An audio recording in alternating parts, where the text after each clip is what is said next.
Class তো নেওয়া লাগে, কারণ আমাদের শিক্ষার্থীদের পরীক্ষা সামনে, এই জন্য বাধ্য হয়ে ক্লাস নিতে হয়।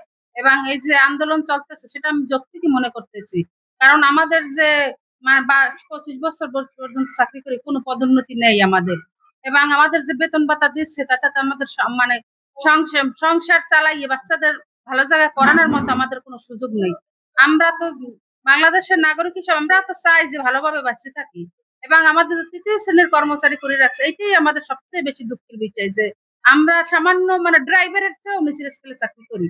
এই জন্য আমরা তো আমাদের দাবি মানে যৌক্তিক বাংলাদেশের স্বাধীন নাগরিক হিসেবে আমরা আমাদের দাবি তুলতেই পারি। এই জন্য যে আমাদের উপর এরকম নির্যাতন করবে সেটা তো আমরা আশা করিনি, বাংলাদেশ এই সরকারের কাছ থেকে এটা আমরা আশা করিনি। এই জন্য আমাদের দাবি দেওয়া আমাদের মানে দিকে তাকাই আমাদের জিনিসগুলো একটু ভাবা উচিত তাদের, যে আমাদের কিছু পরিবর্তন করা উচিত সবকিছু। এটাই দাবি যুক্তি। এবং এখন তো তাদের বছরের শেষে বাচ্চাদের শিক্ষার্থীদের পরীক্ষা, যেহেতু এখন আমরা স্কুল এই মুহূর্তে কর্মবিরতি রাখা ঠিক না, দায়িত্ব অবহেলা আমরা করতে পারি না শিক্ষক হিসেবে।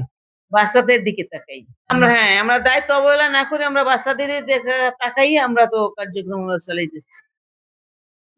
হাত হয়েছে, তারপর একজন নিহত হয়েছে, অনেক কষ্ট, আমাকে খুব খারাপ লাগে। কিন্তু এখন আমাদের প্রধান শিক্ষক যে আমাদের ক্লাস করাতে আমরা বাধ্য, সরকারি চাকরি করি, এখন তো আসতে বাধ্য করা লাগে। আর আমাদের জেলার সবাই আমরা সীমিতভাবে চালাই করি, সামনে বাচ্চাদের সামনে পরীক্ষা, ক্লাস নিতে বাধ্য করা লাগে। আসলে এটা যৌক্তিক। আমাদের দিক থেকে যদি সরকার একটু বিবেচনা করে যে তাহলে যদি এই দাবিটা 3 দফা দাবিটা মেনে নেয়, অল্পের মধ্যে বাচ্চাদের সামনে পরীক্ষা, বাচ্চাদের দিক তাকিয়ে যদি এই দাবি মেনে নেয়, তাহলে আমরা ইনশাল্লাহ আমরা ক্লাসে আবার ফিরে যাব বাচ্চাদের দিক তাকিয়ে। আর আমরা বাচ্চাদের ক্ষতি যাতে না হয় সেরকম বিবেচনা দিয়ে আমরা এগিয়ে যাচ্ছি। ক্লাস ক্লাসও চলছে, আমাদের মনের দাবিও চলছে, আর সবকিছুই আমরা মিলিয়ে চলছি। সশরীরে ওখানে উপস্থিত হতে পারিনি, কিন্তু মনের দিক থেকে আমরা ওখানে পৌঁছে গেছি। যেহেতু এই বর্তমানে চলমান যে 3 দফা দাবি নিয়ে সহকারী শিক্ষকদের যে আন্দোলন, সেখানে আমরা একাত্মতা ঘোষণা করছি। এখানে একটা বিষয় লক্ষ্য করতে হবে যে প্রাথমিক বিদ্যালয়ের সহকারী শিক্ষকরা তারা 3য় শ্রেণীর কর্মচারী। আমরা 3য় শ্রেণীর সম্মান নিয়ে কিভাবে 1ম শ্রেণীর নাগরিক করে তুলব দেশে, এই যে একটা দাবি, এটা 3.5 লক্ষ সহকারী শিক্ষকের প্রাণের দাবি।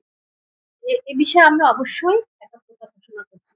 আমরা সবাই সকল শিক্ষক আমরা যেতে পারিনি বিভিন্ন সমস্যার কারণে, কিন্তু আমরা তাদের আন্তরিকভাবে তাদের সাথে পাঠদানটা বিষয় এরকম যে এখানে বলতে হচ্ছে যে যেহেতু হেড টিচার আছে, তাদের আলাদা গ্রেড আগে পেয়ে গেছে, তাদের হয়তো অন্য কোনোভাবে তারা তাদের পাঠদান চালিয়ে যাওয়ার কথা, তারা তাদের মতো চালিয়ে যাচ্ছে। আমরা মোটামুটি শিশুদের যাতে ক্ষতি না হয় সে বিষয়ে লক্ষ্য রেখে আমরা ওই যেটাকে বলে শিথিল একটা বিষয়, ওরকম আমরাও যে ওদের ছুটি দিয়ে দেব, ক্লাস বন্ধ, এরকম করিনি, কিন্তু আমরা ওদের দিকটা আমরা লক্ষ্য রাখছি। সর্বোপরি আমাদের কাজ হচ্ছে ওদের নিয়ে।